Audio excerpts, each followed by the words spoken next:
Your Excellency, President of the Portuguese Parliament, Your Excellency, President of the Republic of Kenya, Excellencies, dear members of the governments, ladies and gentlemen, dear entrepreneurs, welcome to the Sustainable Blue Economy Investment Forum. We will start this forum with a few words from the Mayor of Cascais as our host, Mr. Carlos Carreiras. Please welcome him on stage.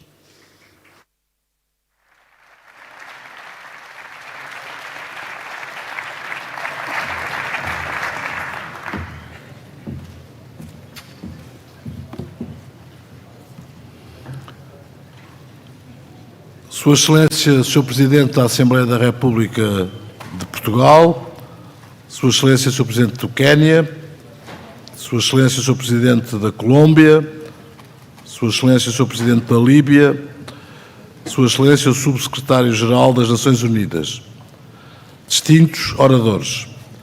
Permitam-me que cumprimente todos eles na pessoa do ex-Secretário de Estado, John Kerry.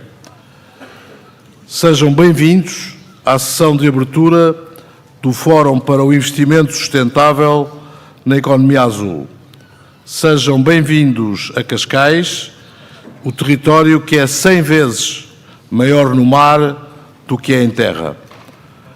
Quero agradecer à ONU e aos governos português e do Quênia a confiança em Cascais para ser co-organizador do Fórum da Inovação e da Juventude e este encontro para o investimento sustentável. A ONU dá-nos uma razão para acreditar que é possível fazer melhor na preservação dos oceanos, mas Cascais dá-nos a oportunidade de fazer mais e melhor pelos nossos recursos partilhados. Que melhor lugar do que Cascais para sermos à escala nacional e internacional esse grande centro de desenvolvimento de toda a prosperidade azul, num tempo em que a nossa ação é mais necessária do que nunca. Como já tivemos a oportunidade de transmitir ao Sr. Secretário-Geral das Nações Unidas, António Guterres, Cascais não só tem vocação, mas também a ambição de ser um território laboratório para as políticas de conservação, proteção e interação responsável com os oceanos. Todos os que pensarem como nós são bem-vindos a instalar-se no nosso Conselho, com a promessa de que aqui encontrarão boa maré e bom vento para nos guiar a lugares melhores do que aqueles que conhecemos até hoje. Os oceanos dão-nos oxigênio, comida, energia, transporte, uma infindável cadeia de recursos. Mar é vida. Em sentido contrário, nós, os humanos, retribuímos a bondade devolvendo ao mar poluição, lixo, pesca descontrolada, morte e nenhuma relação sobrevive a esta amoralidade. Não podemos continuar a viver partilhando os oceanos de todas as suas pilhando os oceanos de todas as suas riquezas e devolvendo para o fundo do mar tudo o que desprezamos. A boa notícia é que o engenho humano, responsável pela debilidade da vida marinha, também nos vai ajudar a recuperar os nossos oceanos. A convocatória para agirmos tem um peso moral e ético. Como Darwin explicou, todos nós, pessoas e animais, temos uma ligação ao mar. Corre no nosso sangue, nas nossas veias, a exata percentagem de sal que existe no oceano. Esta constitui a mais forte de todas as ligações, a ligação biológica. O regresso ao mar é, no fundo, o regresso a casa que nunca deveríamos ter descuidado. Que seja Cascais a contribuir para esse retorno não deve constituir surpresa. Afinal de contas, somos conhecidos por sermos uma terra de reis e de pescadores. Como dizia atrás, somos 100 vezes maiores no mar do que em terra. Quer isto dizer que se formos capazes de aumentar em apenas 1% a riqueza gerada no mar, the richness generated in the sea were doubling our GDP, and being able to do so, that is in terms of discoveries, new resources in food, biology, medicines and cosmetics.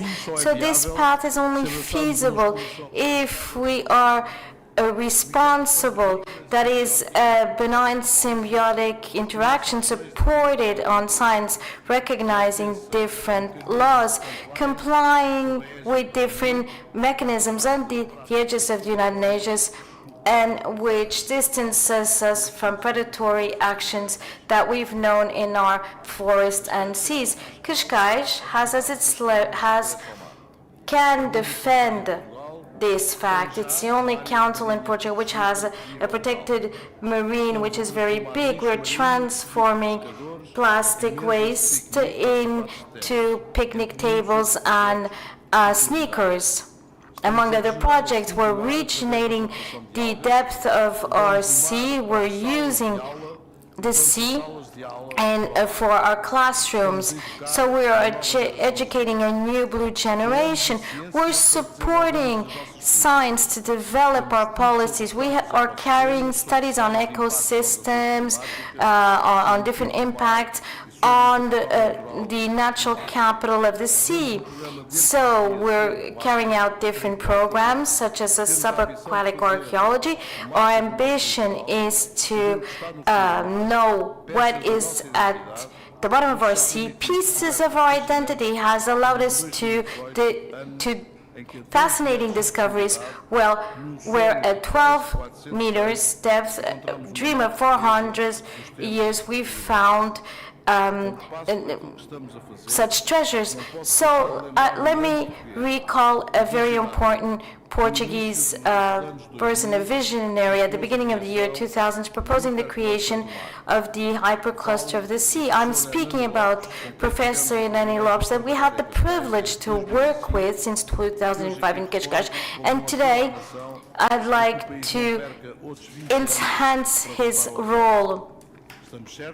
So we're quite certain, more experienced in relation to the story of our seas, but we'll be more aware on the status of our sea.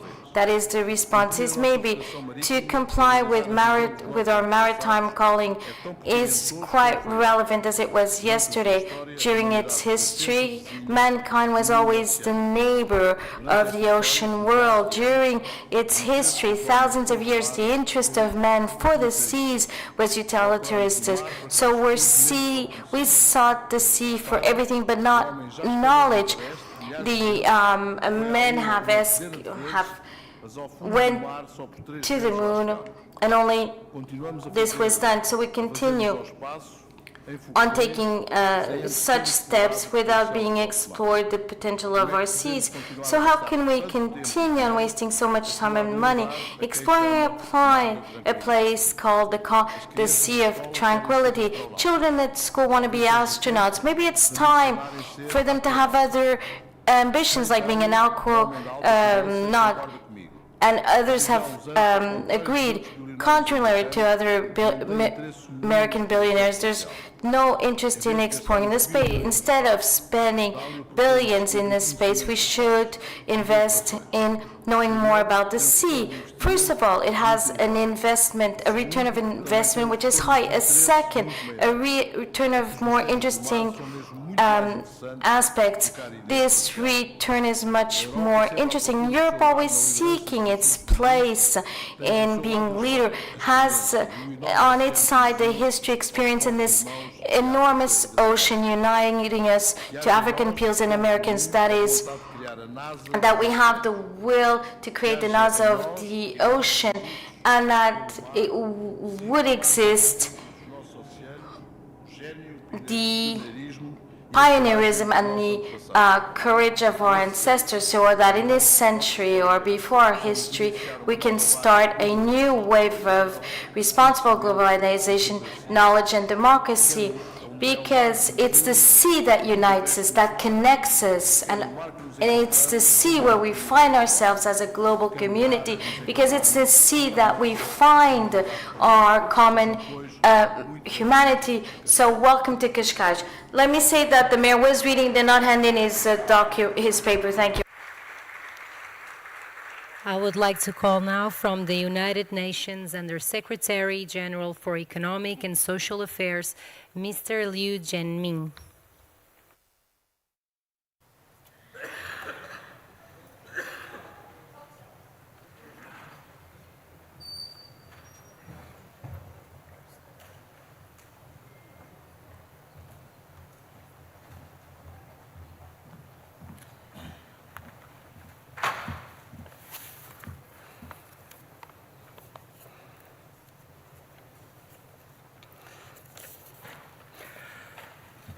Good afternoon to all participants, Your Excellencies, distinguished participants.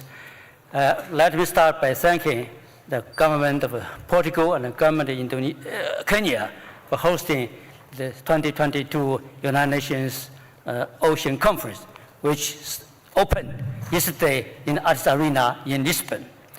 Let me also thank the Mayor of Cascais in hosting this Sustainable Development Blue Economy Forum. I want to tell you this forum attracted many participants to be here. I think this really had a negative impact on the plenary session, which are now convenient in the plenary hall. Excellencies, distinguished participants, it is my pleasure to address the opening of this important event, the Sustainable Blue Economy Investment Forum, as the Secretary General of the 2022 United Nations Ocean Conference. Our history is riddled with countless avoidable mistakes. One of the most harmful man-made disasters of all is our consistent failure to conserve our ocean. Every year, 11 million tons of plastic enter our oceans. Every year, over 10 million tons of fish are wasted due to destructive fishing practices. Ocean acidity has increased 20% since pre-industrial times. The ocean has absorbed more than 90% of the excess heat trapped in the Earth's climate system. We are now facing grave consequences. 60% of the world's marine ecosystems have been degraded. 57 million jobs from marine fisheries are at stake. Global bleaching not only represents a grave threat to biodiversity, but also costs $12 billion annually in losses of tourism. And 680 million people are living in low-lying coastal zones, 1 million in small island developing states included. Excellencies, we are here today acknowledging our solemn responsibility to fix our relationship with the oceans. As the Secretary General of the United Nations, António Guterres, has stressed, there is the urgent need for collective action by all to revitalize the ocean to achieve the sustainable development goals and the objectives of the Paris Agreement on climate change. Well, there has been encouraging progress made in the implementation of some aspects of Goal 14. The 2022 SDG Progress Report to be presented to the forthcoming high-level political forum in early July shows that our collective efforts are not approaching the scale needed to make our ambitious plans a reality by the set of deadlines.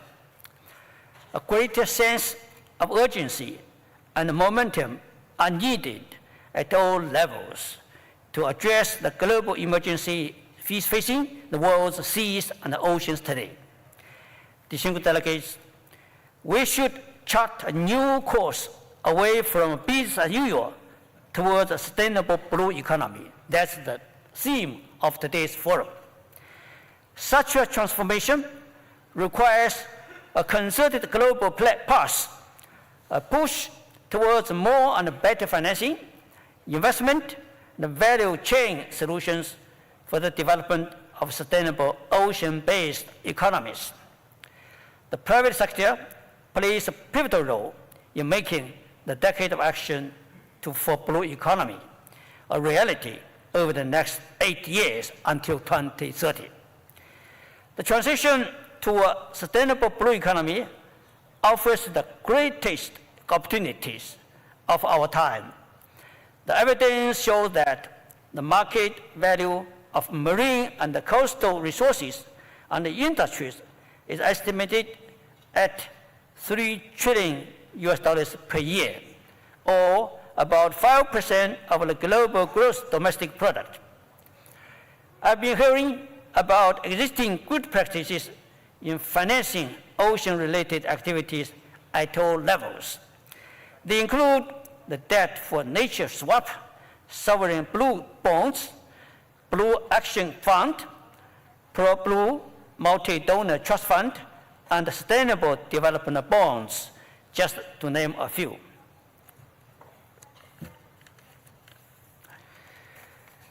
Dear colleagues, they all aim for sustainable blue investment, taking into account the critical role of the ocean and the water resources. This afternoon, I look forward to hearing about more inspirational examples and to discussing key issues related to local governance on SDG 14, sustainable ocean principles, actions from energy, digital, natural capital fields, contribution of 3 Ps means protection, production and prosperity, financing and circular economy investment for sustainable blue economy. Ladies and gentlemen, investing in a sustainable ocean economy will reap multiplier dividends in our efforts towards all 17 Sustainable Development Goals and vice versa. Among the key messages of the most recent Global Sustainable Development Report is the fact that rapid changes and progress towards the SDGs can only happen when different actors collaborate in an integrated way towards shared goals, while sharing available innovation, expertise, and knowledge. In particular, the multi-stakeholder partnerships, when optimally deployed and sustained, have proven instrumental for achieving the SDGs, from financing to capacity building to technology development and transfer. Your Excellencies, we cannot go green without going blue. We cannot go blue without each other. As we are supporting our societies to recover and rebuild from the COVID-19 crisis, let us all come together to promote the crucial role of investment in the sustainable blue economy and saving the lifeblood of our planet. I wish you all a productive discussion. I thank you.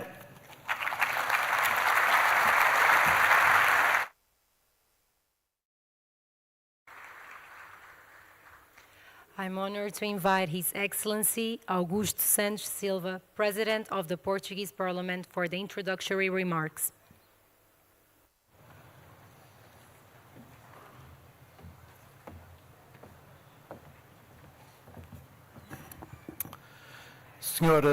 Sí, President of Kenya, President of Colombia, President of Libya, Director General of the WMT,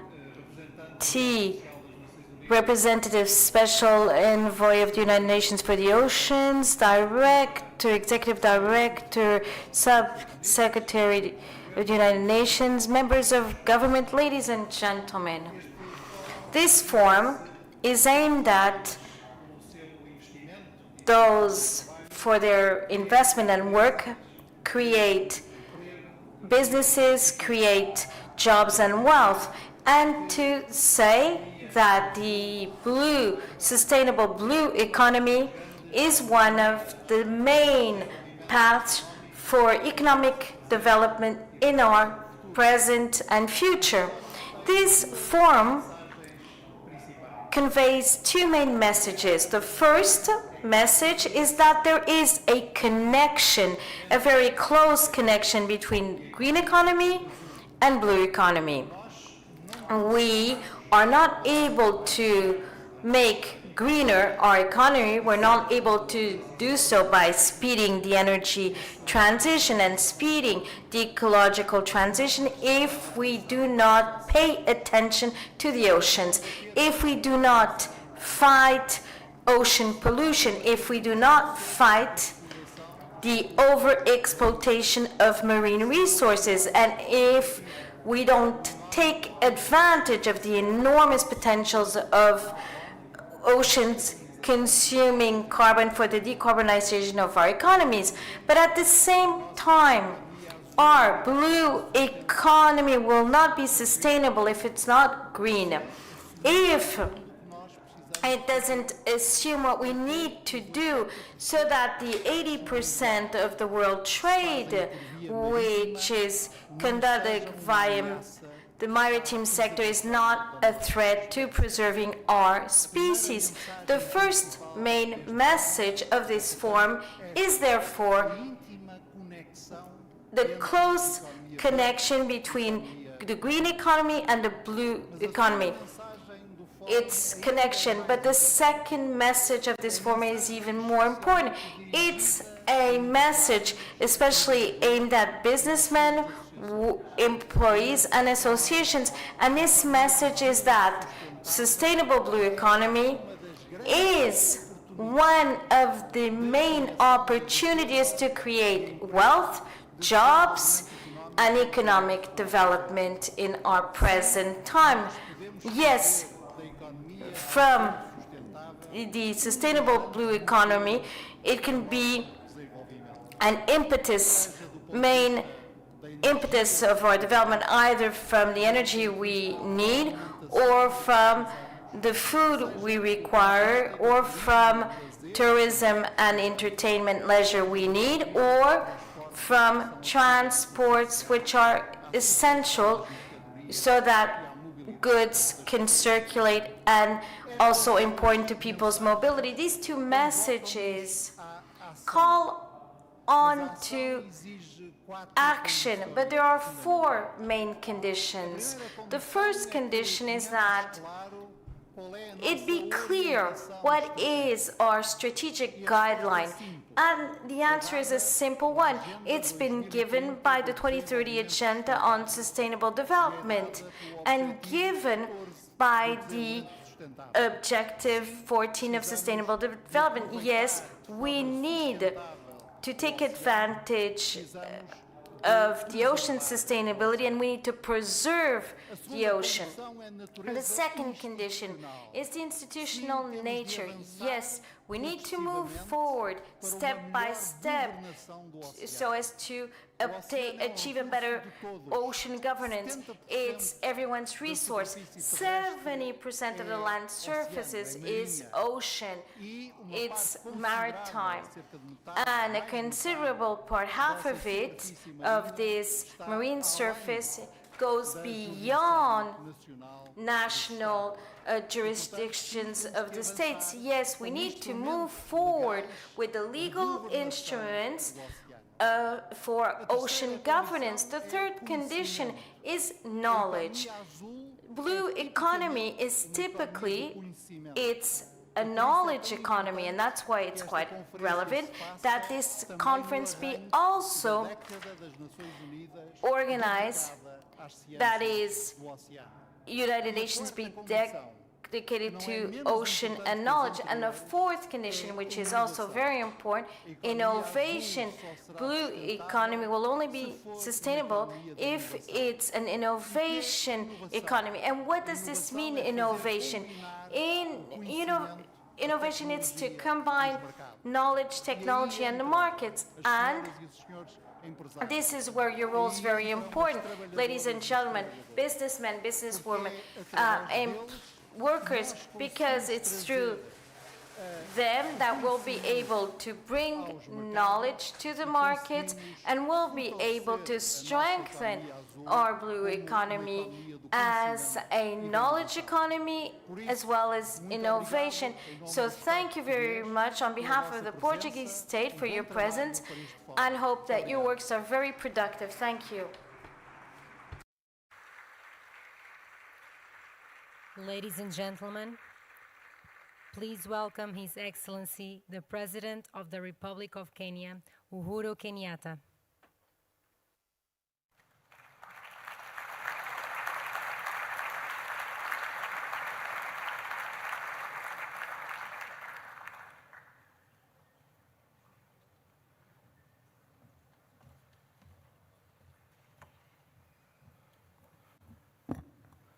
Your Excellencies, Heads of State and Government, Honorable Ministers, distinguished participants, good afternoon, and let me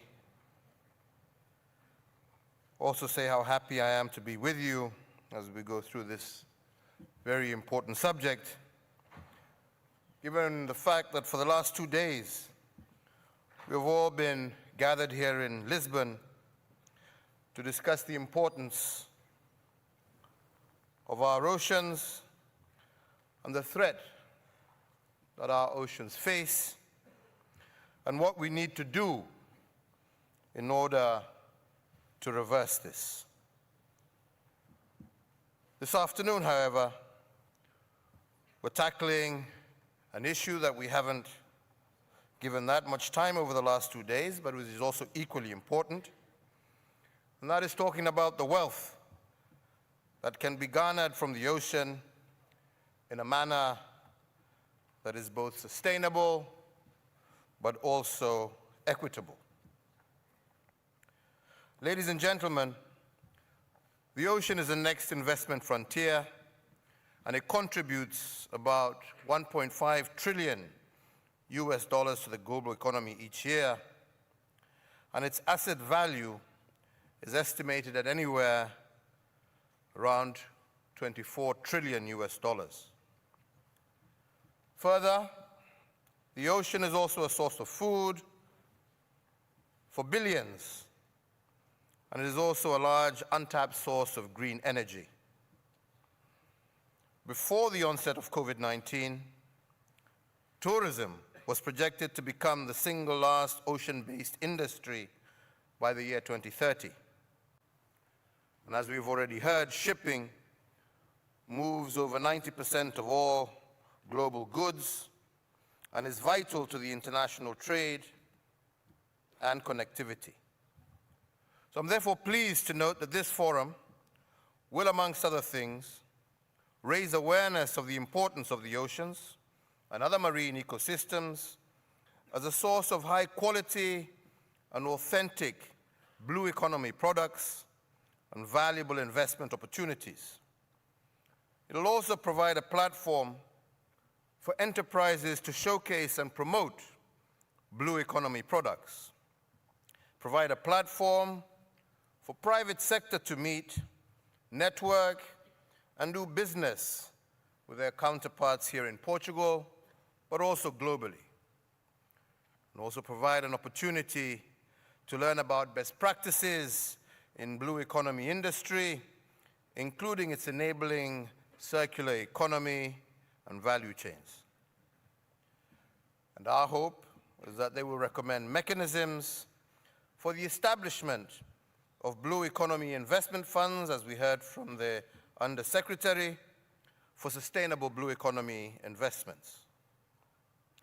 So, ladies and gentlemen, as you deliberate on these issues, I urge you to bear in mind that the aim is to design investments which shall ensure that environmental protection, economic production, and shared prosperity go hand in hand.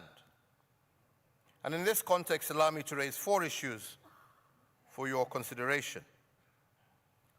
The first is how to handle upfront costs for investments in energy. Shipping have considerable upfront costs incurred for research, technology development, and demonstration projects to determine viability of investment and make product costs competitive, but also environmentally sustainable.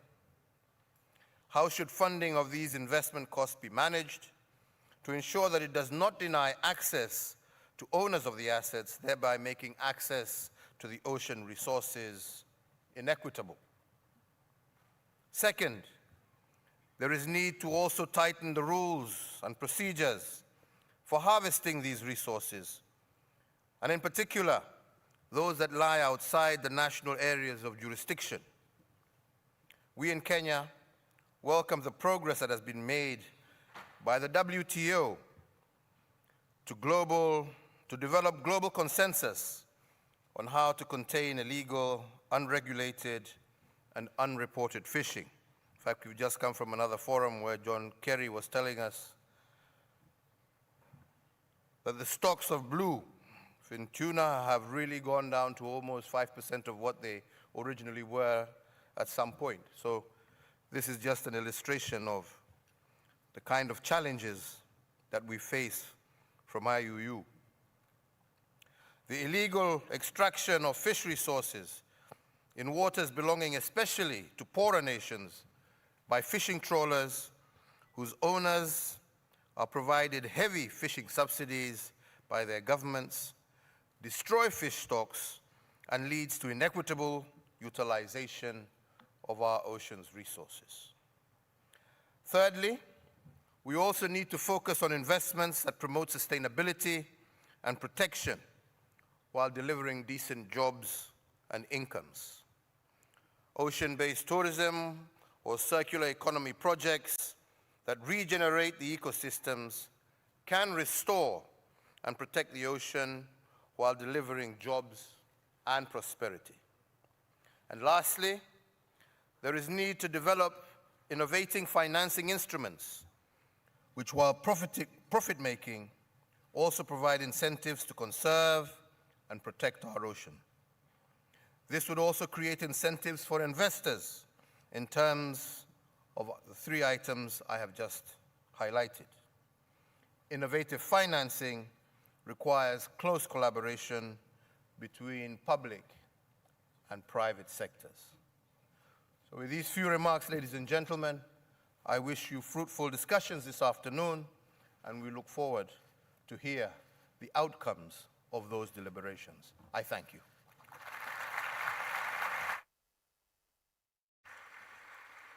I'm honored to call on E stage agora our first gostaria de guest, chamar His Excellency, the Special Presidential Envoy for Climate of the United States, John Kerry.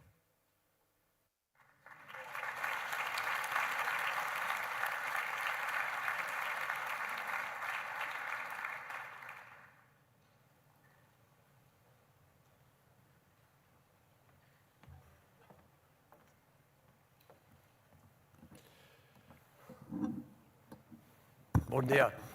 I can't tell you how surprised I was. I was sitting there and I was told, oh no, you have a long time before you're speaking.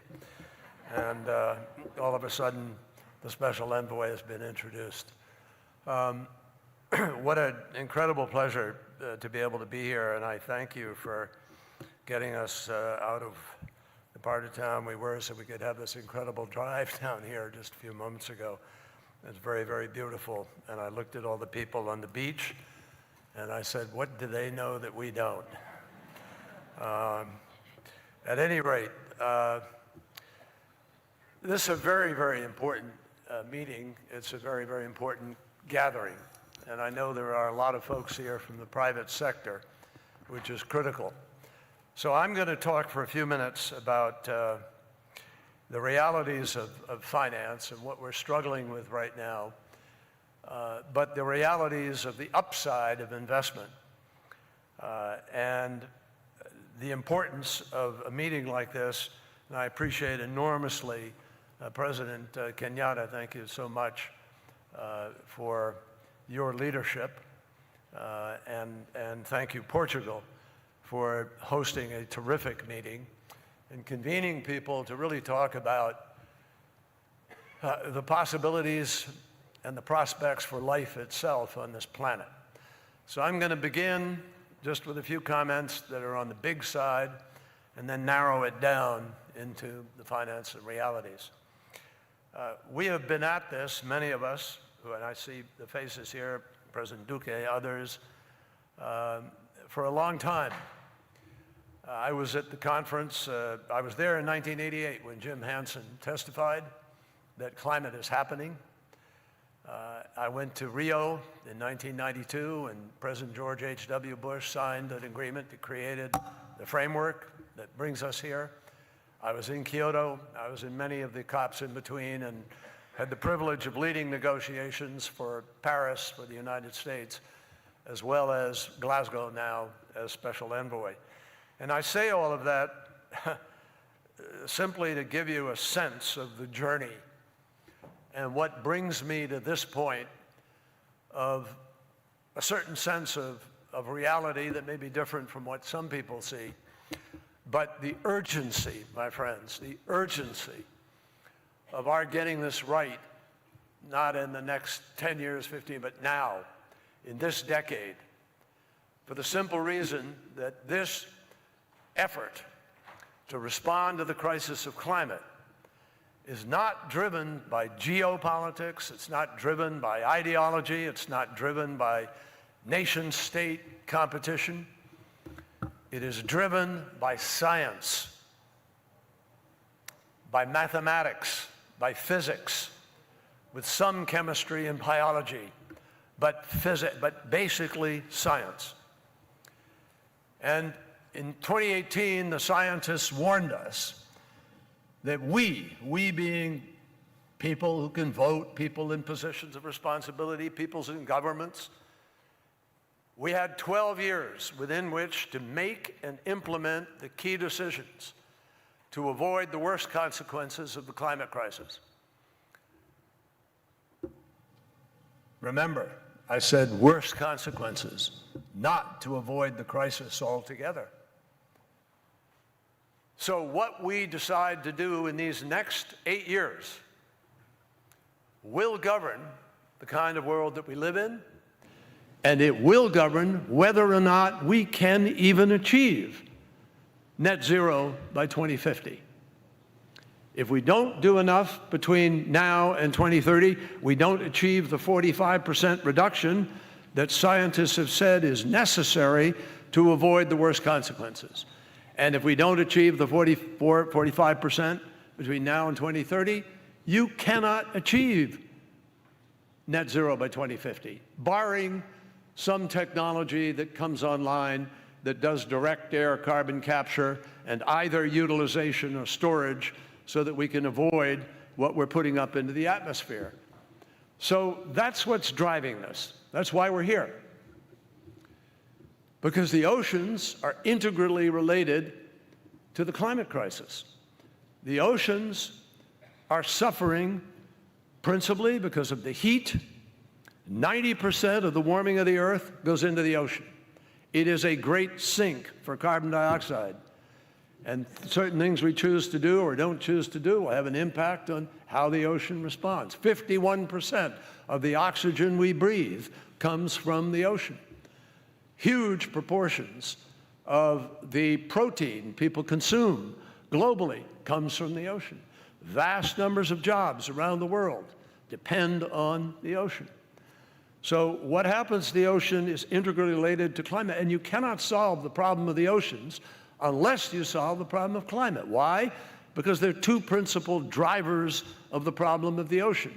One, the heat, and two, the particulates that fall from the sky and rain as a consequence of the global air quality, which carries greenhouse gases around the planet, and when it falls into the ocean as rain, it dissolves and becomes an increaser of the acidification of the ocean. And scientists are telling us that ultimately clams, lobsters, all crustaceans, their skin will be affected by that acidity.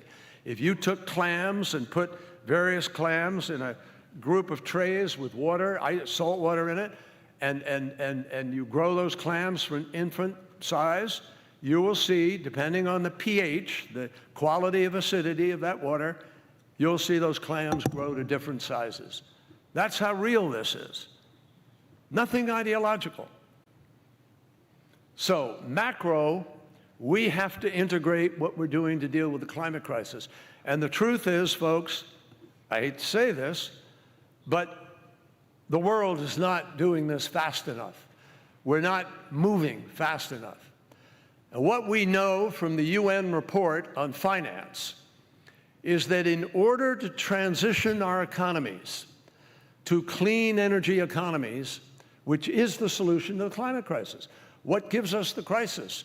The way we propel machines, the way we propel cars, the way we drive motorcycles or hackneys and all these little jeepneys in India or wherever. That's the emissions. and the way we power our homes, heat our homes, light our homes. We have alternatives to fossil fuel, to coal, et cetera. But if we're not capturing the emissions, we're part of the problem.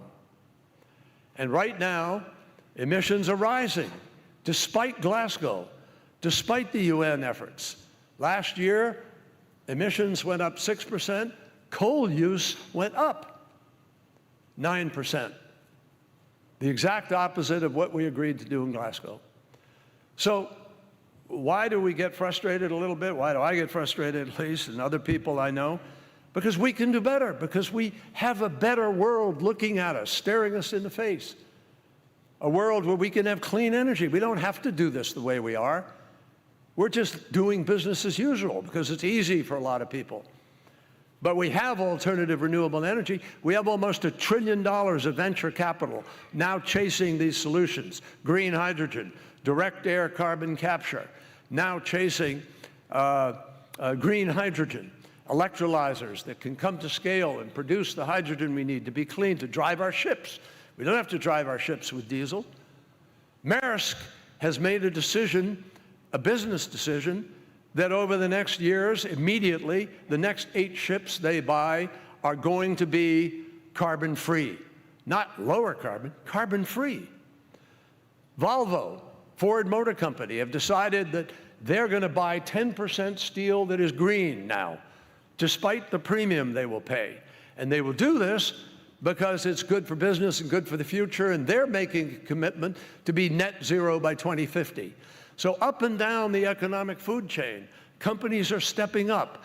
As a result of Glasgow, we have 65% of global GDP now committed to keep 1.5 degrees alive as our goal. And those are big companies. Those are Google and Apple and FedEx and Salesforce and Volvo and Ford Motor Company and United Airlines, Delta Airlines, Apple. I mean, it's amazing what they're doing. They're sending demand signals to the marketplace, which all of you understand. We just need to do it faster. So we look at this challenge of creating this new economy. It's actually the most exciting economic challenge, the most exciting economic opportunity we have had in our lifetimes. It's the biggest market the world has ever known.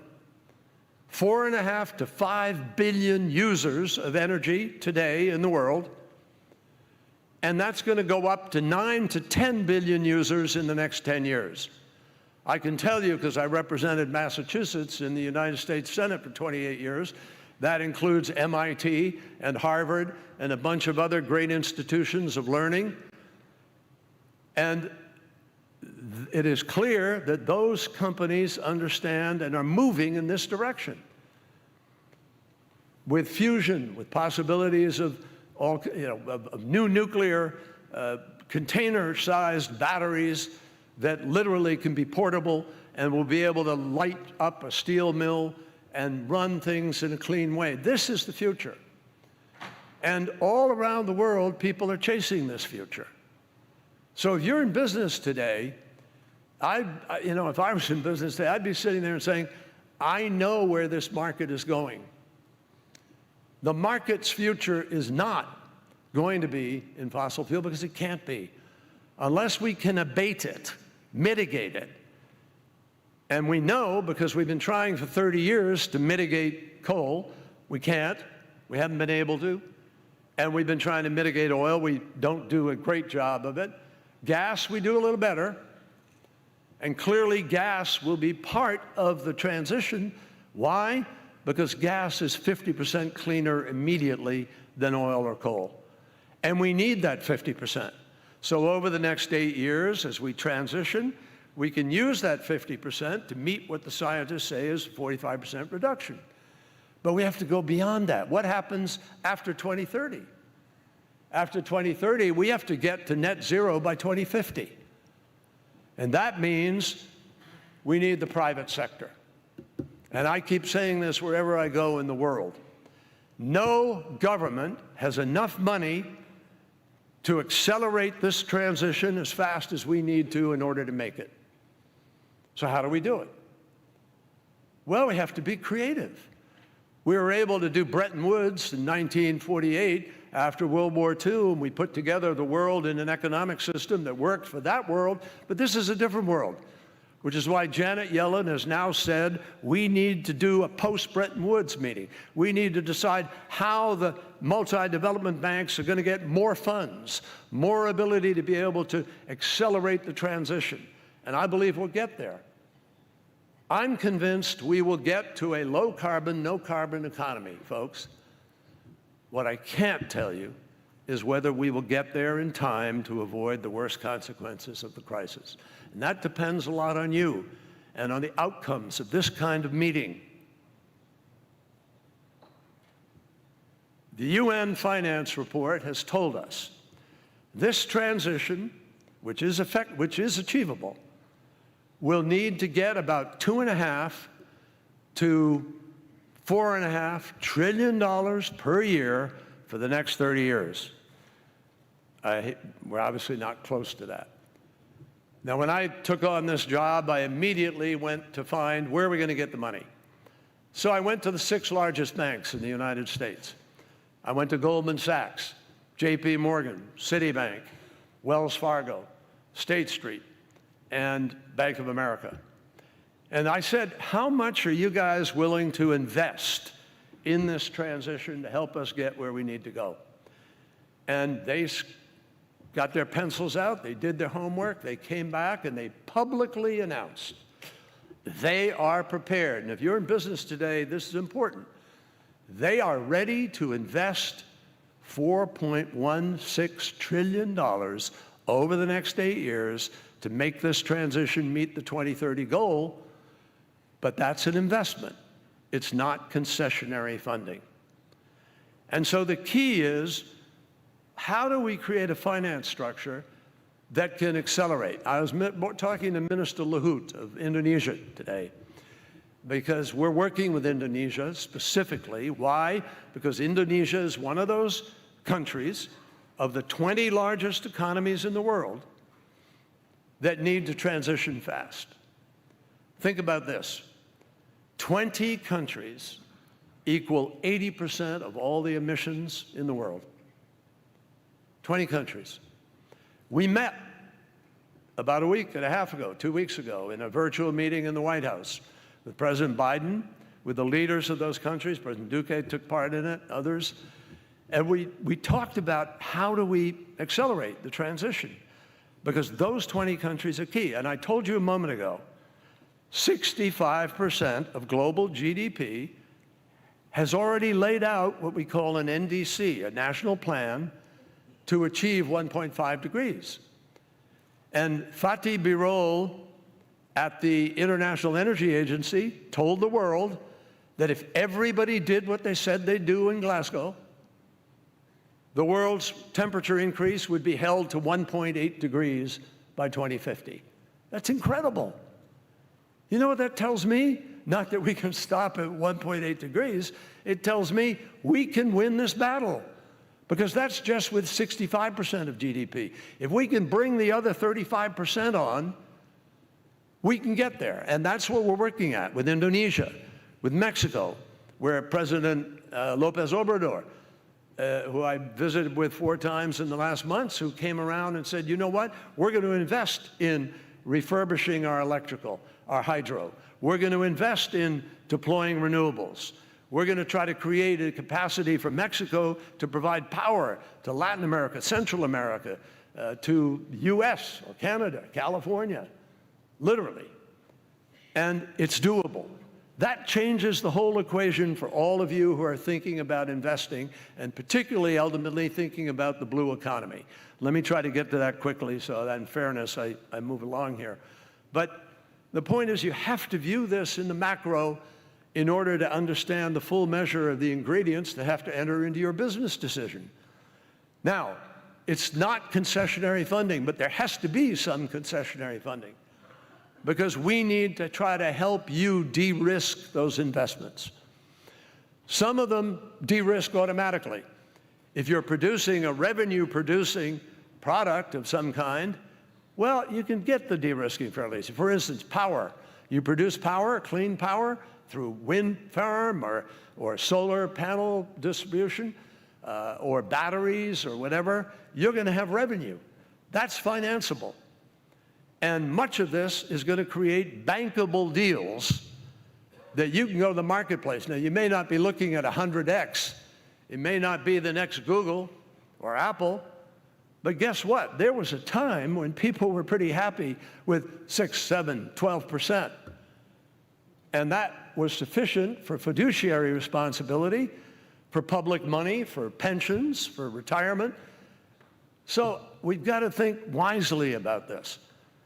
And what we're trying to do now is put together blended finance mechanisms where we can act as an intermediary and sit down with the country and try to target some of their coal plants and say, how many plants are you willing to take out of commission? And what will you replace them with? And if that's renewables or nuclear or whatever it may be, those ought to be financeable because they have a revenue stream for the energy that they're providing. So the blue economy actually is also a place where there's a mix. Some of the things we need to do in terms of the blue economy need to be concessionary, and that will excite the capacity of a profit-making enterprise or something that just needs to, get close to that to be able to invest and be part of that transition. In Palau, we held an ocean conference earlier this year. The president of Palau is here, and he's played a key role in helping to think through the island states, the vulnerable states, how do we help them? Well, there's a way to restore habitat that will then bring value to that habitat and bring the capacity to be able to invest. And that's why we need the blended finance, because we may need to come in and help some of these places to be able to create the climate, no pun intended, to be able to invest the private capital. Private capital is almost always going to look for either the fastest return on investment or the safest return on investment or a combination of those two. That's just how it works. And we in public life have to be thoughtful and acknowledge the realities of how it does behave. You're not going to be able to make this happen and get the private sector at the table to the degree we need the private sector if we're sitting there in a punitive way and driving people away.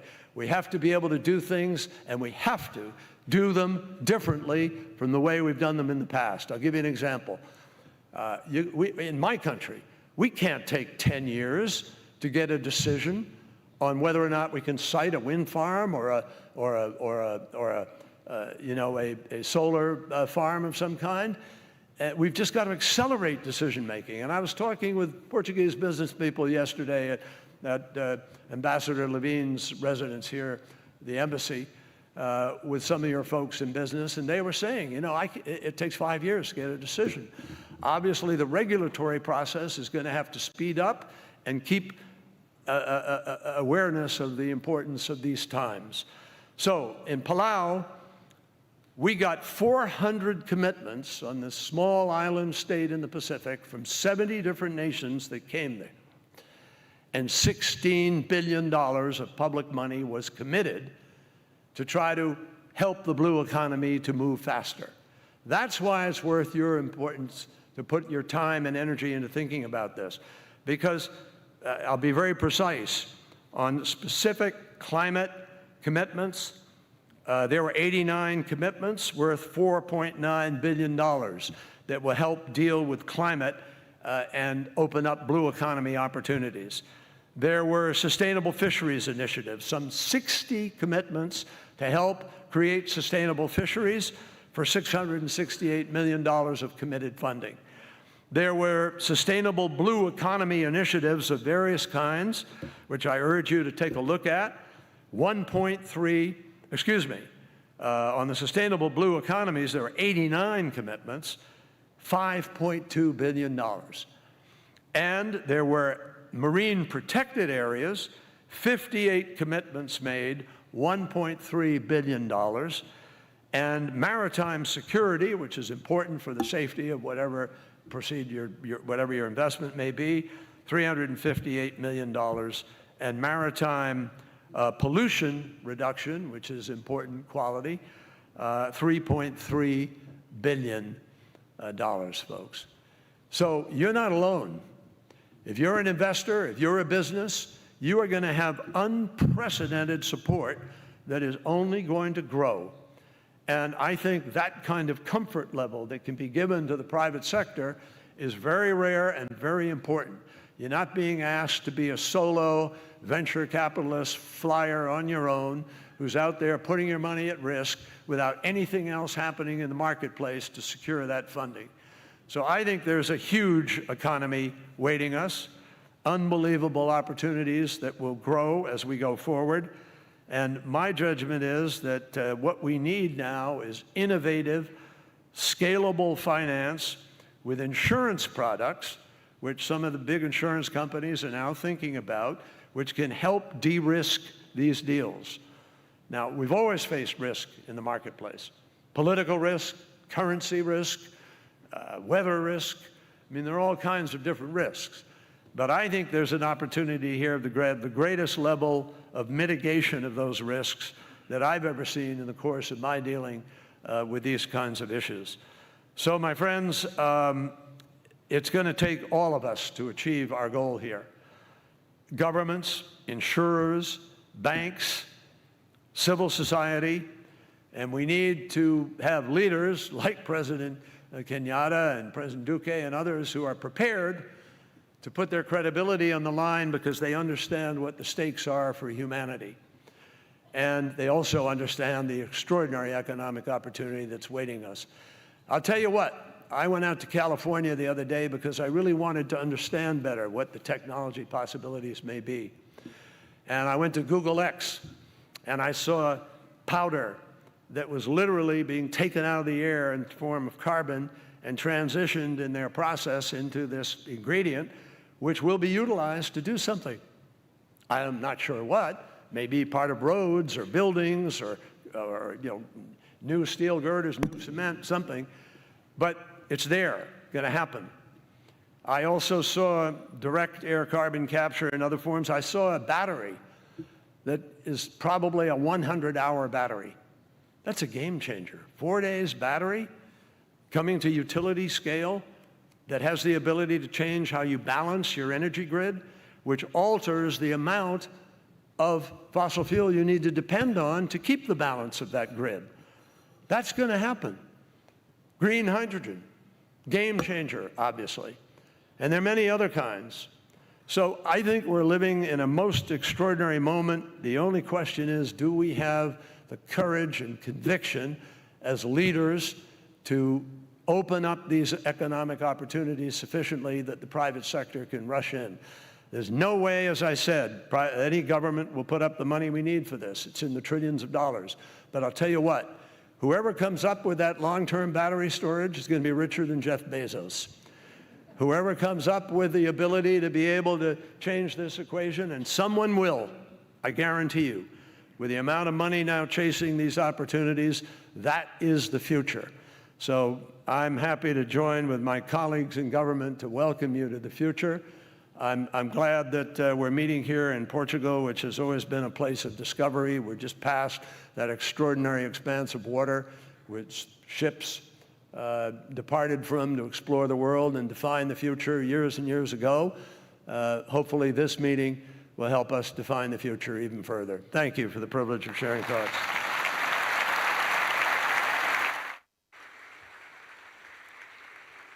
We will now receive our next guest, the Director General of the World Trade Organization, Madam Ngozi Okonjo-Iweala.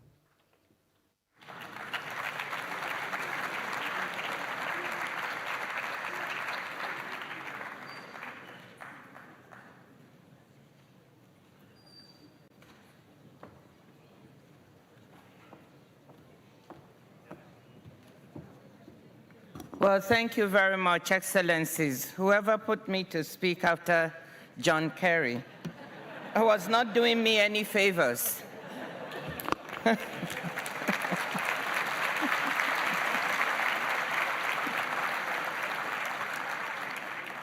but I'll give it a shot. So, Excellencies, it's an absolute pleasure to be here in beautiful Estoril in Cascais. I just want to thank our hosts, Kenya and Portugal. I'm honored to be here alongside so many distinguished and outstanding leaders and stakeholders, including from the private sector, who will be at the center of building a sustainable blue economy and blue future.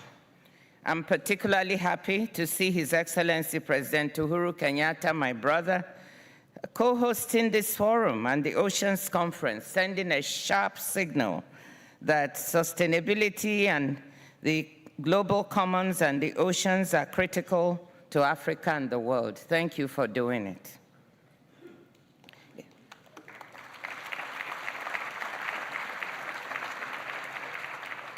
In 2015, world leaders tasked the international community to respond to Agenda 2030 and the SDGs, including SDG 14 on sustainable ocean and fisheries management. We are now in a serious race against time to complete them.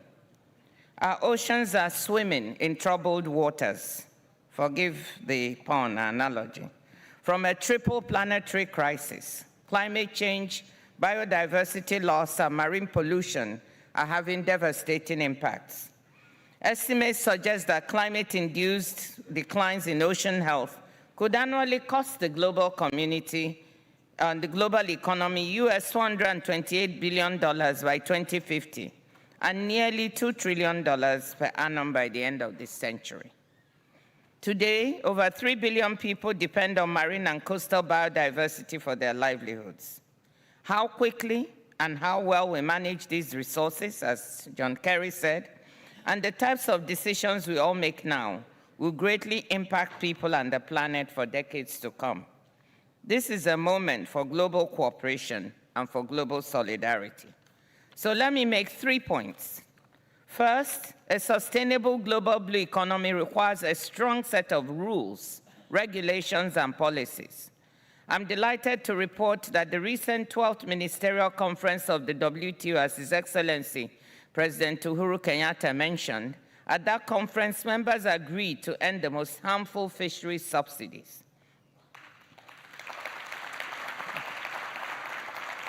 Thank you. The Geneva package, as it's been dubbed, adopted at MC12, was multilateralism at its best. Our 164 members, including Russia, Ukraine, US, China, India, South Africa, developing countries and developed, many of whom have mistrusted each other at the WTO, came together across geopolitical fault lines to strike agreements that will make our ocean healthier and enhance our collective ability to respond to the COVID-19 pandemic, the food crisis that has been made much worse by the war in Ukraine. It also shows that with the right level of political commitment and leadership, multilateralism works. And I can tell you that that, to me, is as important a message as the fact that we got the fisheries subsidies. Who would have thought that at this time when global solidarity is in question, when multilateralism is being questioned, that 164 members could come together and strike these agreements. So it is hope for the future.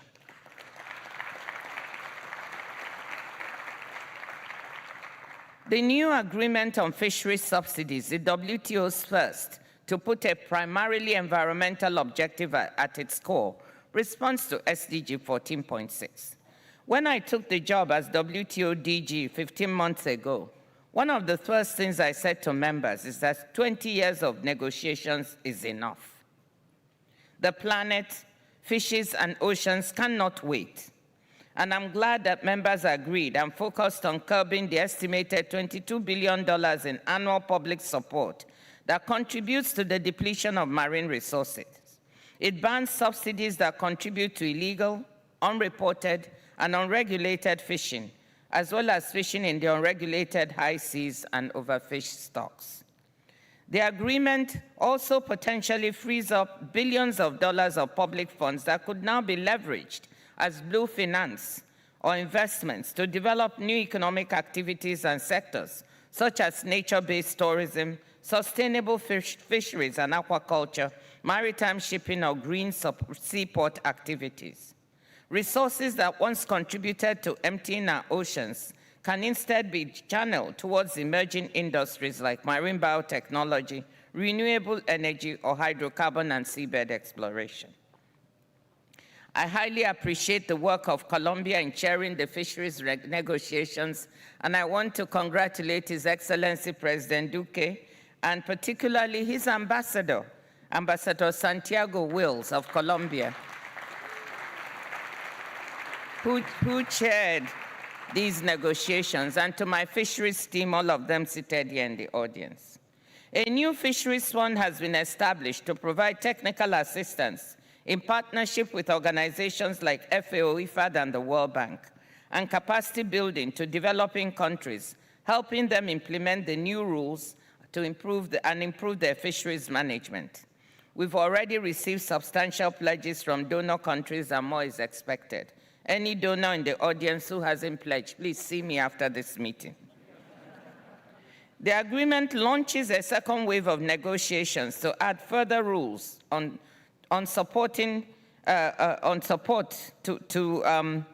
those subsidies, to curb those subsidies contributing to overcapacity and overfishing.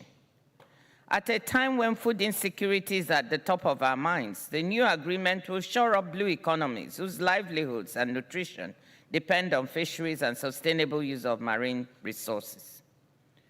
My message to investors is to please push for investments, banking, insurance, to projects that help to contribute to SDG 14, as well as other SDGs that contribute to better governance of our oceans. Such investments would have wider and longer-lasting impact if they are diversified across sectors, bringing micro, medium, and small enterprises. Public and private sector partnership for investments will need to be underpinned by sustainability principles and robust ESG disclosures to ensure transparency. This is about making sure that profits and ocean health go hand in hand. My second point is that the oceans is everybody's business. From policymakers to restaurants, to national coast guards to hotels, everyone needs to step up global stewardship of the oceans. The productivity and health of our oceans affects us all. A key ingredient to get to the blue economy is long-term, predictable, and sustainable financing and de-risking of sectors. We heard it from earlier speakers. The good news is that investing in the blue economy makes excellent business sense, whilst also delivering for people and the environment. Several coastal states, including states and private sector players around the world, are showing the way on blue investments. The Seychelles, with its blue bonds, around $15 million a year over 10 years, and debt for nature swaps in return for protecting its plateau. Altalia Sustainable Ocean Fund, making available growth capital for harnessing the ocean's natural capital, around $100 million across 10 to 15 investments. The Nordic Baltic Blue Bond Fund, it is targeted towards water resource management and protection. According to the OECD, oceans contribute about $1.5 trillion annually in value added to the overall economy, and this number could reach $3 trillion by the year 2030.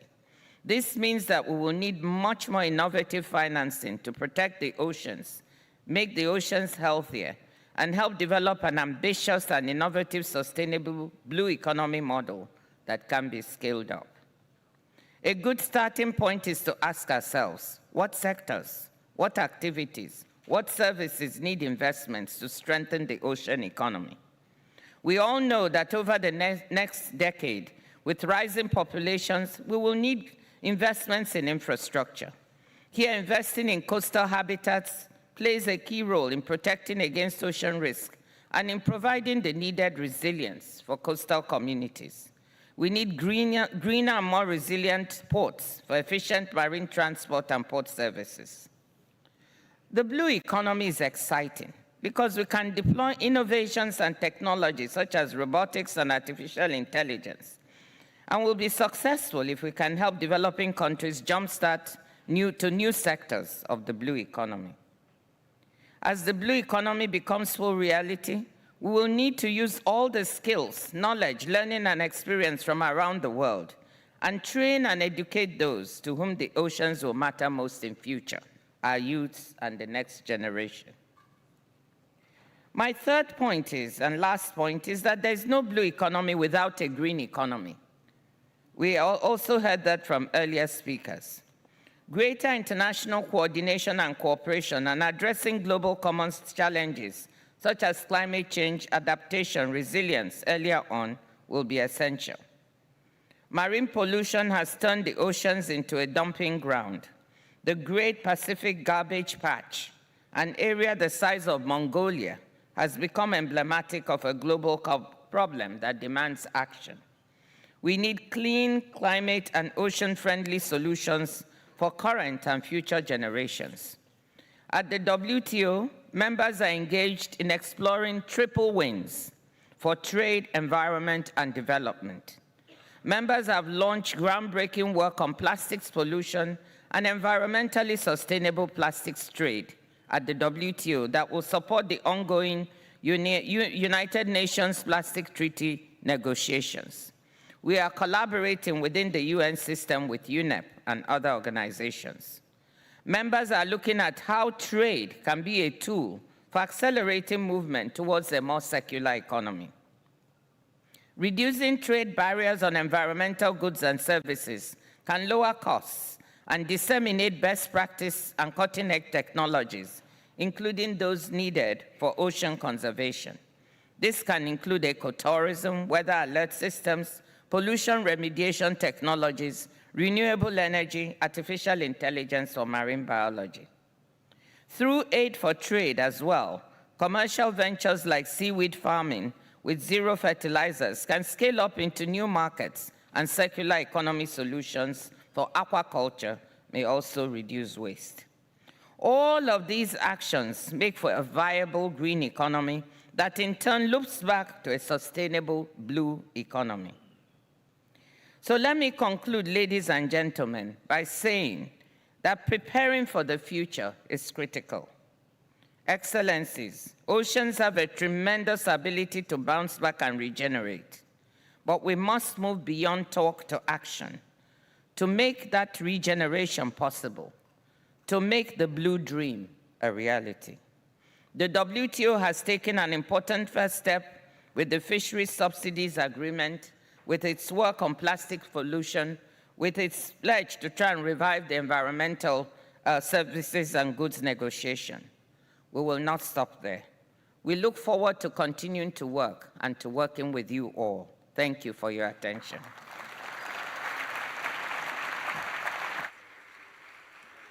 Ladies and gentlemen, I would like to invite His Excellency, the President of the Libyan Council, Dr. Mohamed Younis Menfi, on stage. Thank you.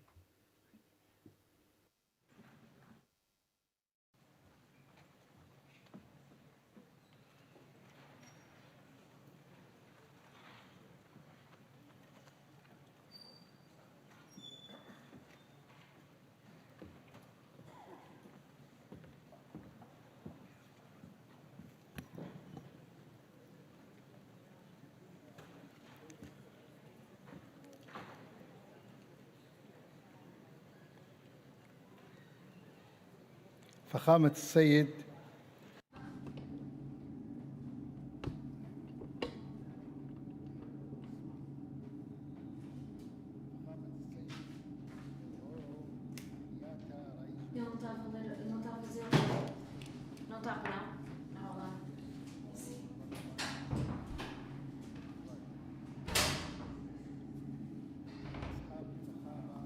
والسعادة، السيدات والسادة، إن ليبيا بشواطئها الطويلة على حوض البحر الأبيض المتوسط وبعمقها الضارب في القارة الأفريقية عبر الصحراء الكبرى its depth in the African desert, وبمساحتها الشاسعة تشكل تنوعاً بيئياً فريدا نعول constitutes عليه a unique لخلق opportunity تنمية حقيقية and مستدامة a great environmental diversity that we can rely on to create في بيئة نظيفة real sustainable وبحار development متجددة الموارد to preserve the future generations' right to a clean and diverse economy, to replace the unilateral oil-dependent economy. Ladies and gentlemen, we were Ladies and gentlemen, we were hearing you, we were committed to attend the biggest environmental events and conferences that I can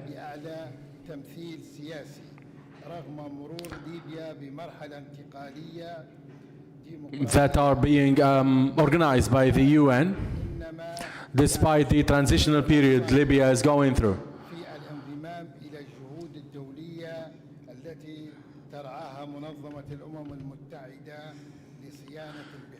And we would like to contribute and be a part of the international cooperation efforts on this cause or this challenge we are all facing.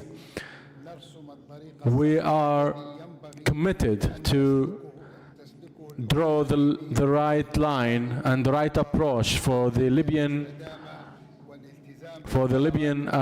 government, and to commit also to the international resolutions, especially those coming in relation to the 14th SDG of the international wealth, of the agenda, of the 2030 agenda, sorry. This conference is going to lead us to bridge the gap towards reaching the goals of the SDGs and despite the current unstable situation we are going through in our country. We are looking forward to have new ways to deal with our economy because of the current challenges you can find here and there. I would like to also emphasize on how important it is to have the promises of the states that are members, especially those who got damaged from the climate change, that everyone should commit to that and play their role and contribute to resolving the situation, especially to be ready in the water conference in 2023 in New York. Peace to the world. Thank you so much for listening. Ladies and gentlemen, please welcome His Excellency, the President of the Republic of Colombia, Iván Duque Marquez.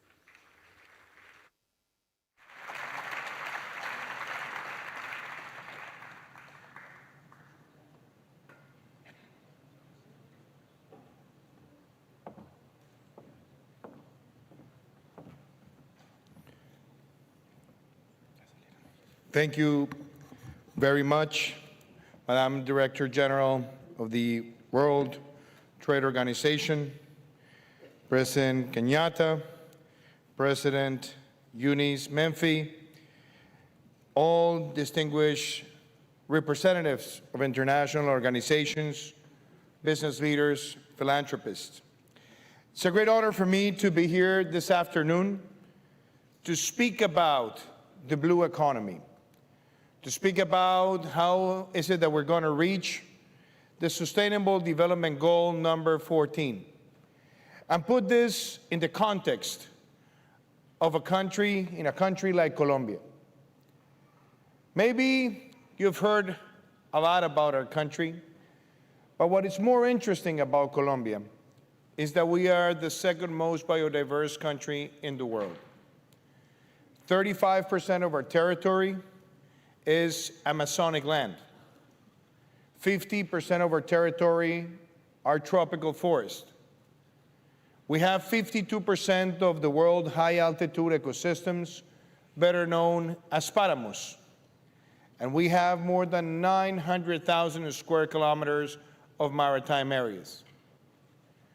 We only represent 0.6% of all the world greenhouse gas emissions.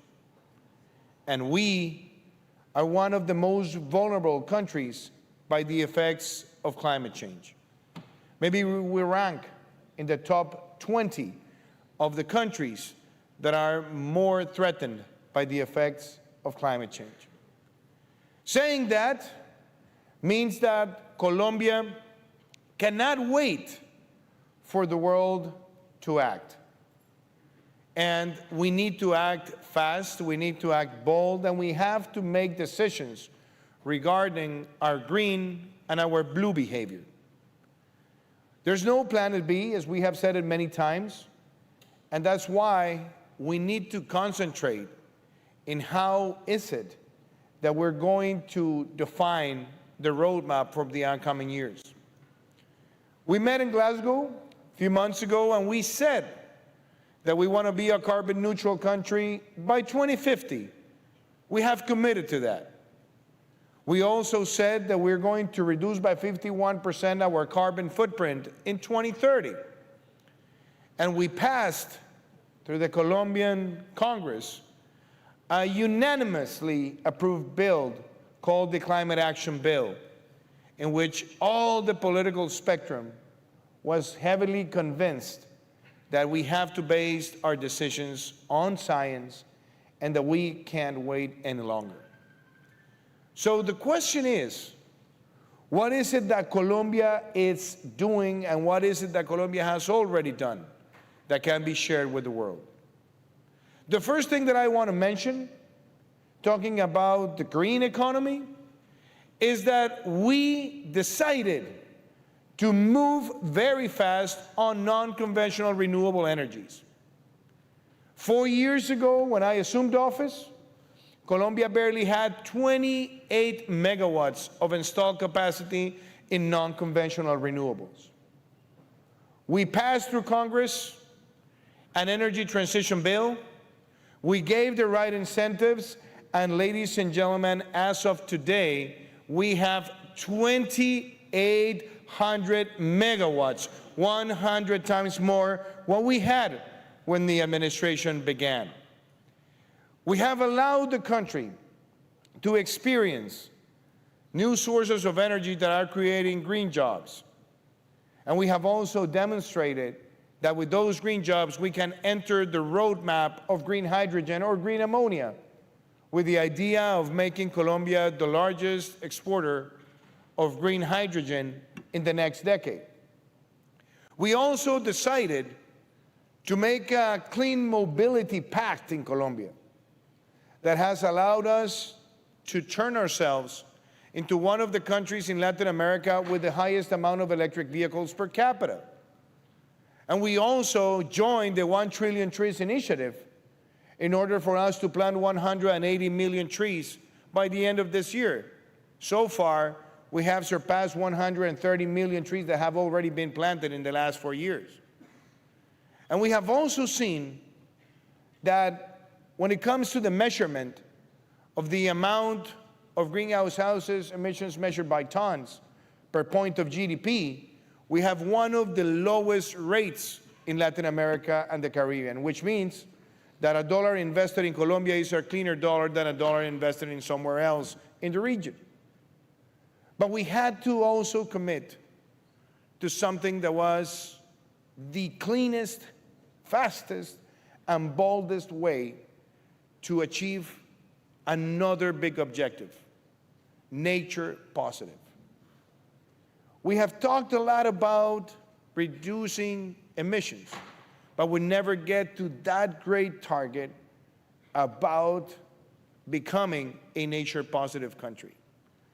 And I think the most important target is to have 30% of our territory declared a protected area. We joined the High Ambition Coalition and the Leaders Pledge for Nature. And in fact, yes, we said we wanted to get to that 30% by 2030. But I said it in Glasgow, and we have already achieved it. We're not waiting until 2030. We're doing it this year, and that's why we call it 30 before 30. And as we speak, we have already declared 30% of our maritime territory a protected area.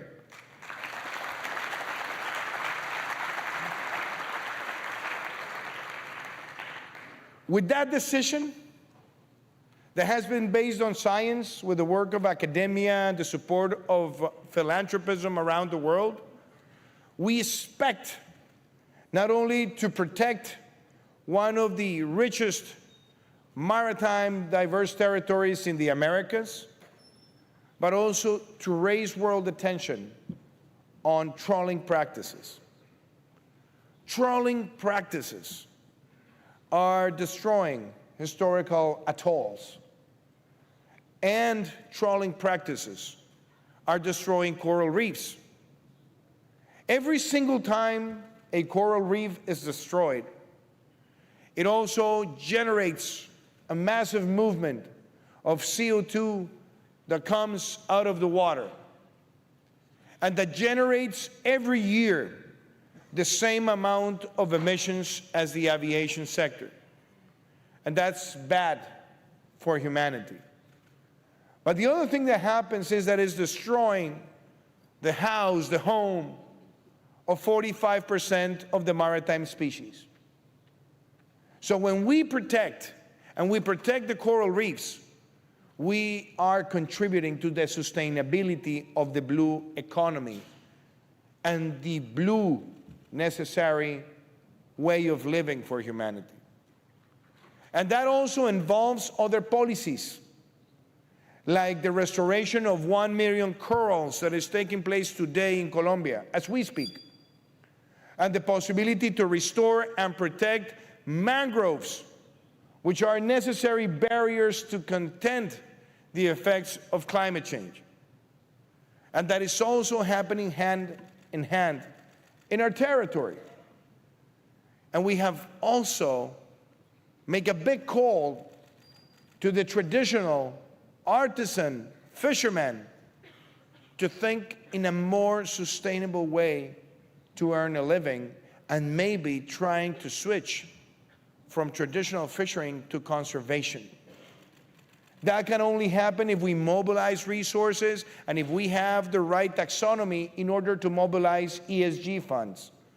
And that's why we were the first country in Latin America to introduce a green taxonomy that has been shared with the world markets. With that, having the glossary of all the policies, we expect to massively mobilize ESG funds. And with that, demonstrate that if we have the right policies, the right taxonomy, and we mobilize capital, we are able to monetize nature-based solutions that will make other communities earn a better living. So, ladies and gentlemen, if a country like Colombia has done this, why is it that other countries are still in the negotiation on the 30 by 30 or 30 before 30 just in brackets? We had the COP26 in Glasgow, and we were meant to have the COP15 in biodiversity that was going to take place in China, now it's going to take place in Montreal by the end of the year. We don't want to get there with more brackets. We don't want to get there with more discussions about a phrase, a comma, a point. We need to mobilize the world to understand that the climate COPs have a Siamese sister that are the COPs on biodiversity. And if we were able to set targets, clear targets, in order to reduce emissions, we need to have the clearest target to be met this year, and is to have 30% of our territories declare protected area, starting with maritime areas. If we do this, for certain, we will be protecting our planet. If we do this, for certain, we will give better hope. We can't talk about defeating climate change or curbing down the situation that we're facing if we don't embrace the protection of biodiversity, and the protection of biodiversity requires that 30% protection declaration. So as the President of Colombia, I'm coming here to this conference not with commitments, but with results. Having that 30% of our territory declared protected area, working with Ecuador, Costa Rica, and Panama to create the Hermandad protected area, the biggest one in the world, shared by many nations. And today, by signing the BETAS additional declaration, BEATA, in the Caribbean, with the support of the Dominican Republic, a new bilateral agreement of protecting maritime areas, we come with the idea that this is possible and we all can do it together. Thank you very much.